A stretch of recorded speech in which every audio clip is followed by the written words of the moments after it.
For a long time, I've had to watch a number of videos on this platform from car reviewers saying that the WRX is just not good of a car.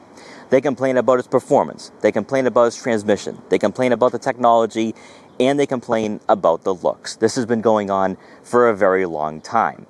Now you have to layer on the fact this car has become a bit of a failure in 2025. Sales figures are down over 30% year over year.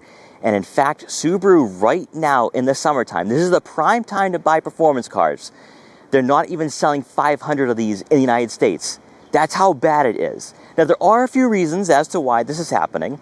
You have the tariffs, which has most certainly pushed the pricing very precipitously upwards, which there's no way a premium WRX is worth $40,000, and there's most certainly no way a TS is $50,000. Not when you're comparing it to a Honda Civic Type R, GR Corolla, or Volkswagen Golf R, and yet here we are.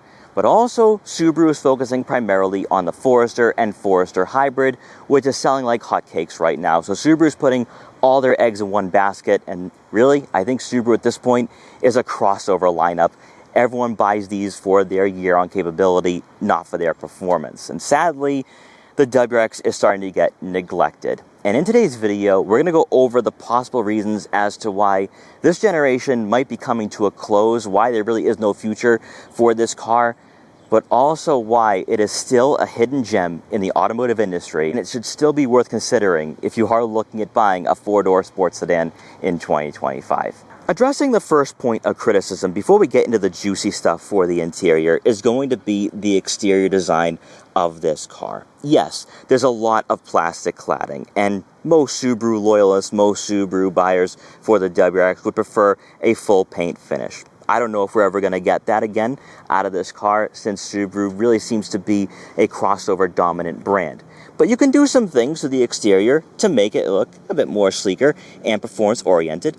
I went with the gloss black trim around the LED fog lights, also the LED fog light bezels, and we have that sport grille. This is the way the car should have came from the factory, or at least it should have been an add-on right from your ordering process. But that just wasn't the case.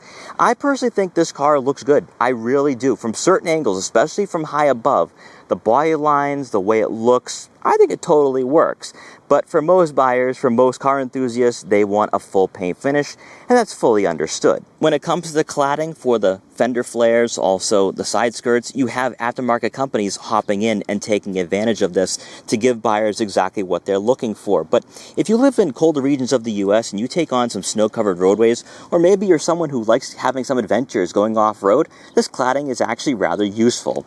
But I fully understand that for the rear, yeah, it does really stick out like a sore thumb, but I don't mind it at all. I really don't. It's grown on me over the past year and a half. Now, aside from the exterior aesthetics, which that can all be changed, there is no point in doubling down on my thoughts for the exterior, because I still turn around and look at this car when I do park it in a lot. You can go with the color match fender flares. You can go with a rear spoiler.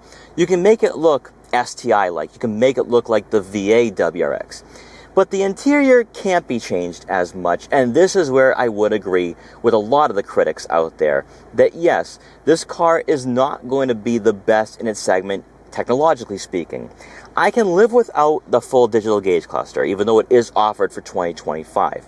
It's going to be the 11.6-inch touchscreen, because for one, yes, it looks cool, yes, it looks futuristic, and a lot of manufacturers throw this infotainment system in a lot of their vehicles. This kind of reminds me of Volvo in a way, which Subaru and Volvo have very similar lineups. But yes, you are going to have physical buttons, you're going to have physical dials, so you can at least control your dual zone climate control easily. But I'm going to tell you this right now, the more I use this screen, the less I like it. If you want to change the radio station, access the widgets that are on the home screen, or even just use the touch-sensitive icons at the bottom of the screen for your dual zone climate control, your seat-level heated seats. These are all things that get very frustrating in time, where you could accidentally turn on your heated seats when all you really want to do is get to your vehicle settings icon. These are the things that I wish Subaru would have addressed, at least immediately. And I don't know if people who have Outbacks or Foresters like this screen, but I can tell you this right now, when you're driving on a back road and you're trying to adjust some things on your infotainment system while also focusing on the road ahead of you, physical buttons and just quick access icons on the dashboard would have most certainly been useful. Also, another thing too about the interior, and this is the way it's going to be seen across all different cars in this market, especially when I bought this car in 2023 for a vehicle under $40,000, is that the interior is rather cheap, right? You're going to have plastic materials on the dashboard, on the door panels, on the center console. You can address that through Subaru's OEM accessories. You can go with ultra suede trim on the dashboard. So if you own a base or premium, you at least have some customizability there. But you're forced to go with the limited TS, TR for different years. But still, do you really want to spend over $40,000 to get somewhat of a luxurious experience, or actually far from it, with a WRX? Probably not. So when you're buying a base or you're buying a premium, you kind of get what you pay for in regards to interior comfort and overall interior quality. Now, also with the seats, I've only experienced the cloth seats. I've had limited experience with the higher trims, with the Recaros, and also, of course, the ultra suede trim. The cloth seats are okay, but I think they could be a bit more firmer and a bit more aggressive if you are someone who does go on the back rows, maybe even autocross this car. These seats might not actually be the best pairing for this sedan. Then we get to the motor, which is a 2.4-liter turbocharged boxer 4-cylinder engine, producing 271 horsepower and 258 pound-feet of torque. It can be paired with either a 6-speed manual or Subaru's SPT, also known as a CVT for most other manufacturers. It's the transmission that's going to hurt this car in terms of sales, because with Volkswagen you have the DSG, although they no longer offer a manual. With the Elantra N, manual or dual clutch automatic. Also now with the GR Corolla, you can go with a manual or automatic, which would be far better than this CVT or SPT.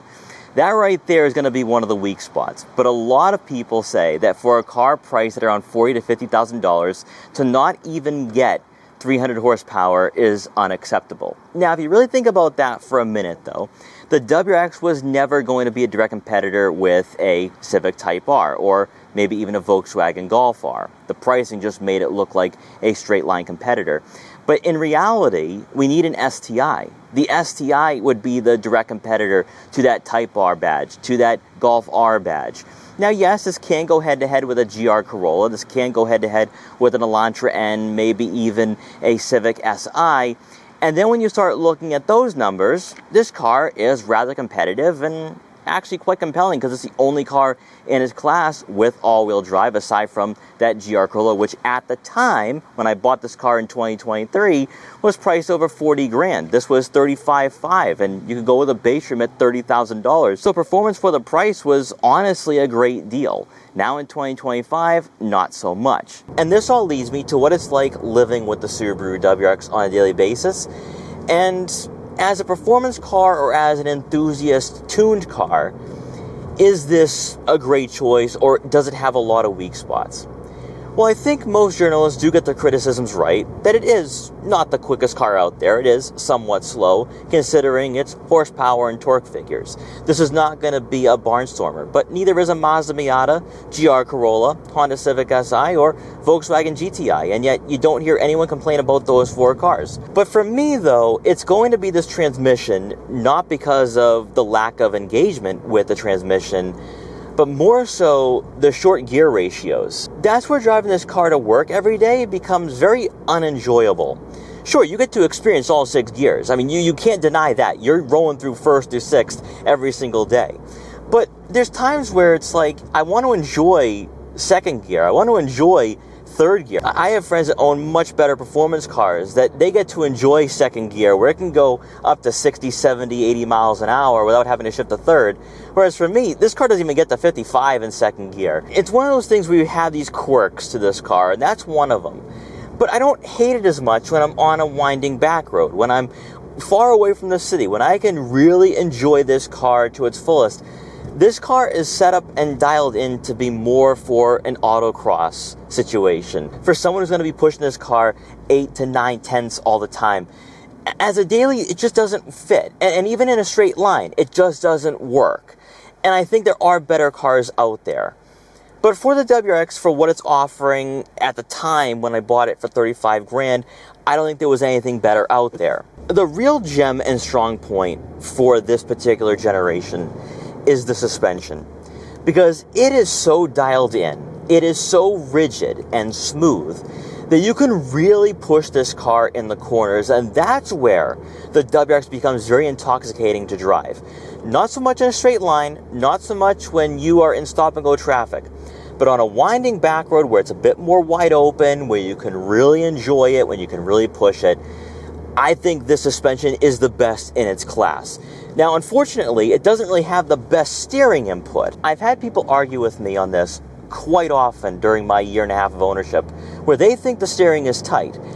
Not so much. It's not weighted. And that's my biggest issue from a handling standpoint. The suspension and steering don't necessarily match up. And some people like the way the WRX is tuned in that way. But I come from the world of German cars, so I prefer heavier steering.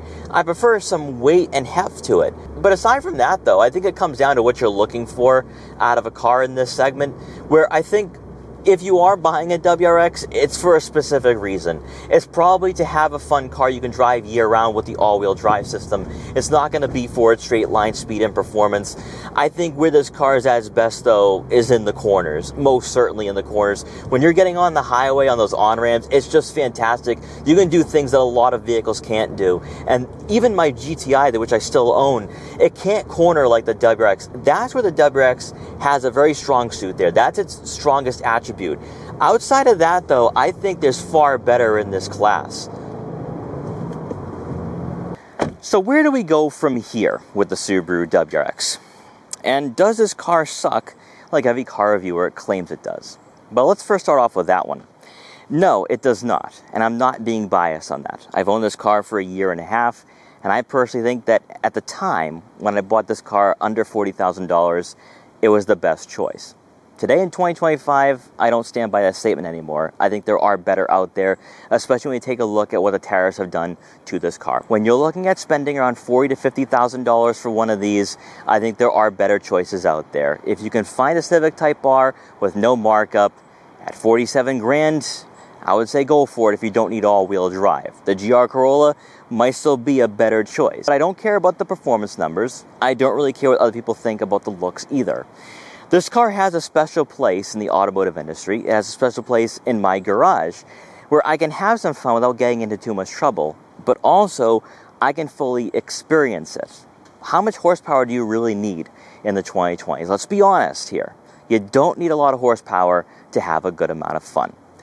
But as we take a look at where this market is going, as we take a look at what Subaru buyers and WRX owners are demanding, I think this car does need to be changed up quite a bit. Yes, we do need over 300 horsepower. Yes, we do need an STI. Yes, we do need some new technology. Then when it comes to the looks, I think that's more subjective. Even though I'm someone who is very into what other people think about myself and what I do on a daily basis, not once have I ever thought about what people think about this car. Really, I really haven't at all. I don't sit there and think, oh man, people think this car is ugly, I gotta move on. No, not at all. The only reason why I'd move on from the Subaru WRX in the near future has nothing to do with this car personally. It's what I've been doing on this channel.